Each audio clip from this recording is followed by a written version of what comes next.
थी, तब से लेकर आज तक लगातार हमारा संघर्ष जारी है।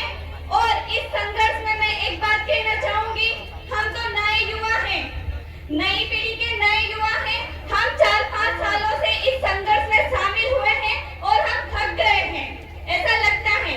लेकिन हमारे जो पुरखे हैं, हमारे जो बड़े बुजुर्ग हैं, ये कई वर्षों से संघर्ष करते आ रहे हैं। लेकिन इस सरकार को भी और इसकी पिछली सरकार को भी शर्म नहीं आ रही है कि भिल प्रदेश राज्य की मांग इतनी पुरानी है। भिल प्रदेश जो कि हमारे भिल समुदाय के लोगों को 4 राज्यों में बांट दिया है, गुजरात, महाराष्ट्र, राजस्थान और मध्य प्रदेश। हमारी बोली, भाषा, संस्कृति और रीति रिवाज इन सब को बांट दिया गया है। इसीलिए हम भिलों को भी बांटा गया है। इससे हम अलग अलग कहलाते हैं, लेकिन हमारा जो अस्तित्व है, हमारी जो पहचान है, वो एक ही है। सरकार को, गैर आदिवासियों को, बाकी सभी को लगता होगा कि हम बढ़ गए हैं तो हम अलग हो गए हैं, लेकिन ऐसा नहीं है। हम खून से, डीएनए से, पहचान से और हमारे पुरखा शक्ति से हम आज भी एक हैं और भविष्य में भी हम एक ही रहेंगे और रहना चाहते हैं। इसीलिए भिल प्रदेश बहुत जरूरी है। आइए जानते हैं भिल प्रदेश क्यों जरूरी है।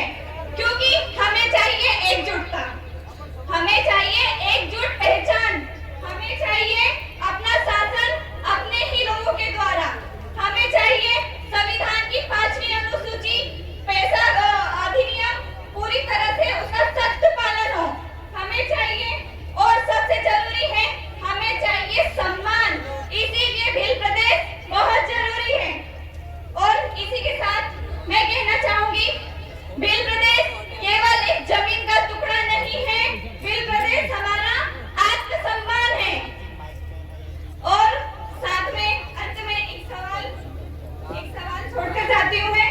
एक सवाल आता है कि अगर हमारे पूर्वजों ने इस धरती के लिए लड़ा, अगर हमारे पूर्वजों ने बिना हथियारों के साम्राज्य से टक्कर ली, अंग्रेजों से टक्कर ली, तो क्या हम कलम और कानून से हमारा मांग नहीं रख सकते हैं क्या? ये सवाल और ये एक आखिरी बात थी।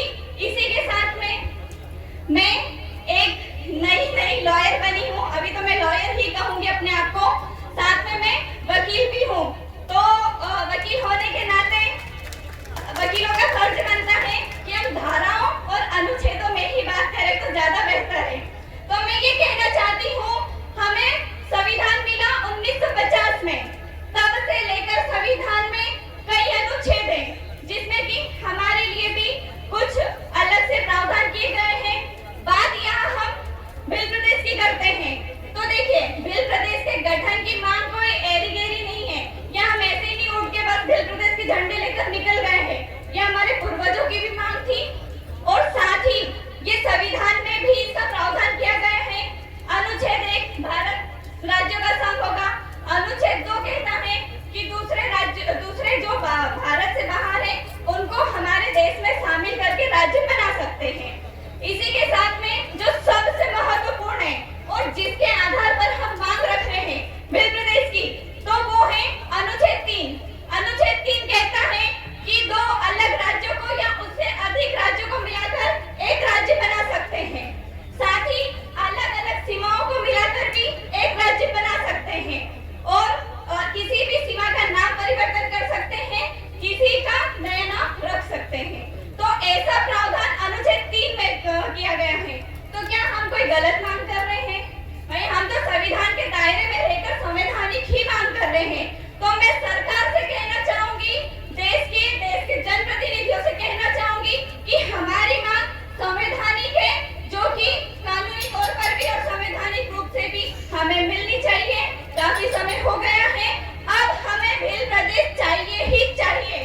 चाहिए ना भिल प्रदेश?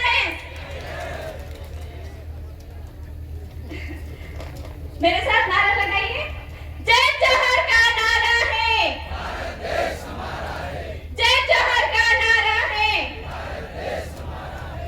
लेकर रहेंगे, लेकर रहेंगे,